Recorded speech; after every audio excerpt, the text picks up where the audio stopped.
7 से 8 गाड़ियाँ तो ये नाज़माबाद मुजाहिद कॉलोनी की आवाम अपने हक़ के लिए सरापा एहतजाज है। आज KDA की जानिब से जब मुजाहिद कॉलोनी को नोटिस देने शुरू किए गए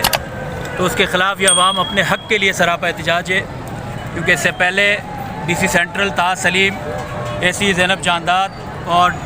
डायरेक्टर KDA जमील बलोच ने दरोगोई से काम लेते हुए मुजाहिद कॉलोनी में जो 200 से ज़ायद घर गिराए हैं, उनको पहले ये कहा गया था कि 10 फुट की कटिंग की जाएगी, लेकिन उनके पूरे घर, उनकी दुकानें, उनके अमलाक तोड़ दिए गए। और अब जब मुजाहिद कॉलोनी की जानिब इनका रुख था तो अवाम सरापा एहतजाज है और अवाम अपने हक़ के लिए, क्योंकि ये आबादी 1955 की है, 1955 के आसपास की आबादी है, जिसकी वजह से ये अवाम अपने हक़ के लिए सरापा एहतजाज है। और सुप्रीम कोर्ट का जो एक हुक्म है कि वो 30 साल पुराना स्ट्रक्चर कराची का चाहिए, तो उसमें 1992 और 1990 की बाद की आबादियाँ आती हैं, पहले के नहीं। यहाँ के अवाम के पास इनके डॉक्यूमेंट्स भी हैं, यहाँ पे राशन कार्ड भी है, यहाँ पे तमाम यूटिलिटी बिल्स भी हैं, के इलेक्ट्रिक,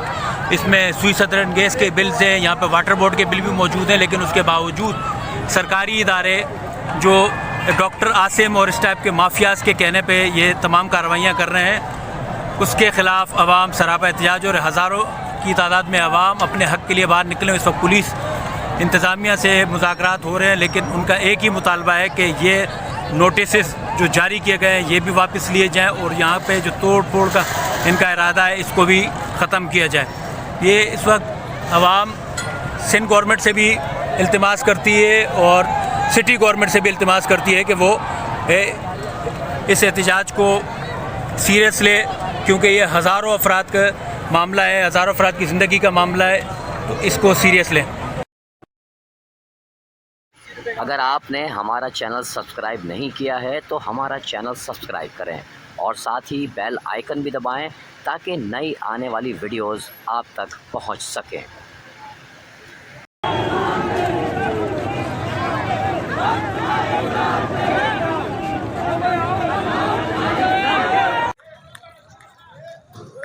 अस्सलाम वालेकुम। ये नाज़ाबाद मुजाहिद कॉलोनी में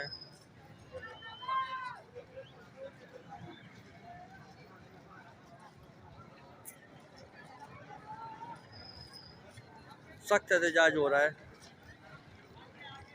मुजाहिद कॉलोनी की पट्टी उठने का नोटिफिकेशन आ गया है, लोगों ने जलाओ के